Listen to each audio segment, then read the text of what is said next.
Mazmur pasal 143 ayat 1-12. Doa minta pertolongan dan pengajaran. Mazmur Daud. Ya Tuhan, dengarkanlah doaku, berilah telinga kepada permohonanku, jawablah aku dalam kesetiaan-Mu demi keadilan-Mu. Janganlah berperkara dengan hamba-Mu ini, sebab di antara yang hidup tidak seorang pun yang benar di hadapan-Mu. Sebab musuh telah mengejar aku dan mencampakkan nyawaku ke tanah, menempatkan aku di dalam gelap seperti orang yang sudah lama mati. Semangatku lemah lesu dalam diriku, hatiku tertegun dalam tubuhku. Aku teringat kepada hari-hari dahulu kala, aku merenungkan segala pekerjaan-Mu.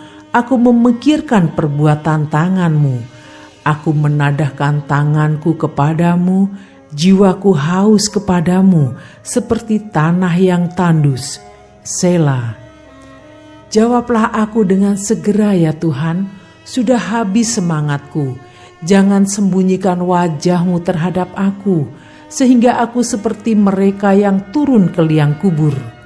Perdengarkanlah kasih setia-Mu kepadaku pada waktu pagi, sebab kepadamu-lah aku percaya. Beritahukanlah aku jalan yang harus kutempuh, sebab kepadamu-lah kuangkat jiwaku. Lepaskanlah aku daripada musuh-musuhku ya Tuhan, padamu-lah aku berteduh. Ajarlah aku melakukan kehendak-Mu, sebab Engkaulah Allahku. Kiranya roh-Mu yang baik itu menuntun aku di tanah yang rata. Hidupkanlah aku oleh karena nama-Mu ya Tuhan. Keluarkanlah jiwaku dari dalam kesesakan demi keadilan-Mu. Binasakanlah musuh-musuhku demi kasih setia-Mu. Dan lenyapkanlah semua orang yang mendesak aku, sebab aku ini hamba-Mu. Shalom saudara. Pernah tidak kita berada dalam keadaan gelap?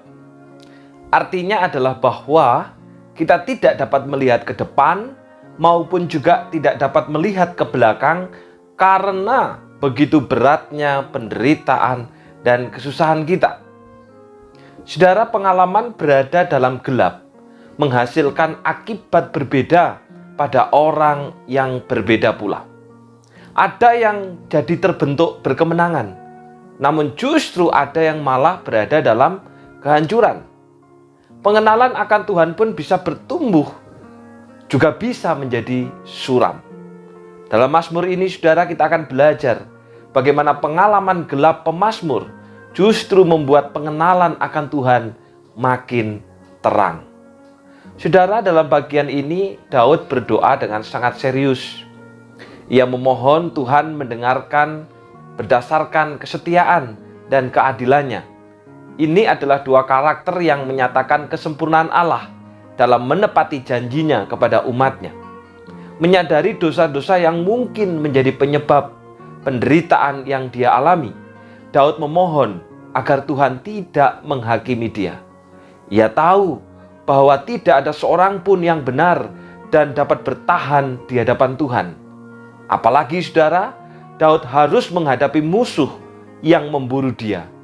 Ini membuat Daud merasa hidup dalam kegelapan, bagai orang yang telah lama mati. Namun saudara, dalam penderitaan itu, Daud merenungkan karya Tuhan di masa lalu, yakni penciptaan maupun pembebasan, yang menunjukkan betapa berkuasanya Tuhan itu. Ini justru membuat Daud hanya memohon agar Tuhan melindungi dan melepaskan dia dari bahaya atau juga dari musuh. Ini justru membuat Daud berkeyakinan memohon hanya kepada Allah supaya menyelamatkan dia. Ia juga berharap bisa tahu kehendak Tuhan, sebab itu menyatakan kesediaan untuk dipimpin oleh Roh-Nya. Saudara, bagaimana dengan sikap kita ketika kita berada dalam kegelapan?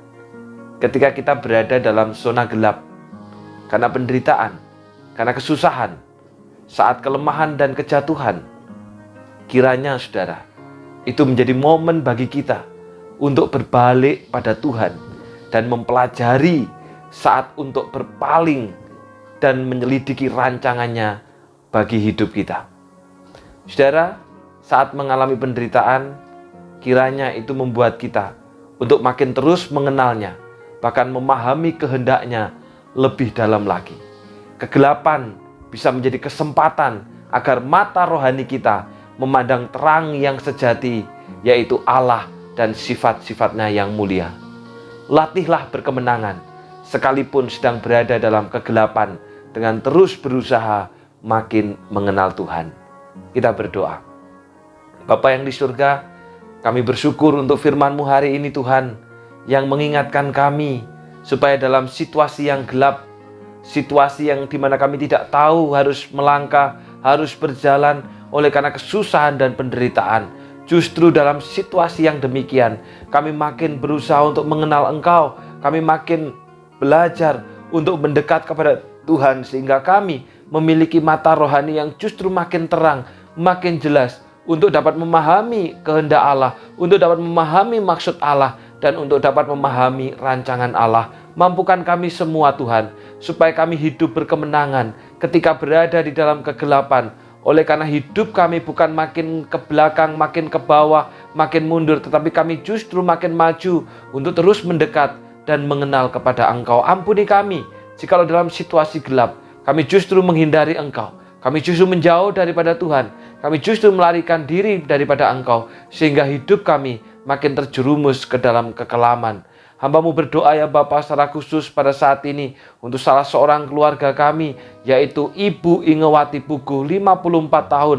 Engkau telah memelihara, Engkau telah melindungi, dan pada saat ini Tuhan Engkau memberikan kemurahan sehingga bertambah usianya di dalam Tuhan. Kiranya Tuhan terus memberikan kekuatan di dalam iman kepada Ibu Ingewati Pugu, sehingga makin hari imannya terus bertumbuh, makin hari justru menghasilkan buah yang menyenangkan hati Tuhan. Hamba-Mu berdoa juga untuk pergumulan, berdoa untuk pergumulannya, berdoa juga untuk kesehatannya, bahkan pekerjaannya. Biarlah kiranya Tuhan sendiri menolong, memberkati dengan berkat rohani, dan di dalam perjalanan hidupnya setiap hari senantiasa justru makin bersandar, makin menyandarkan diri hanya kepada Tuhan saja. Terima kasih Bapa, di dalam nama Tuhan Yesus kami sudah berdoa. Amin. Selamat ulang tahun untuk Ibu Ingewati Pugu. Teruslah terikat dengan perjanjian. Tuhan memberkati.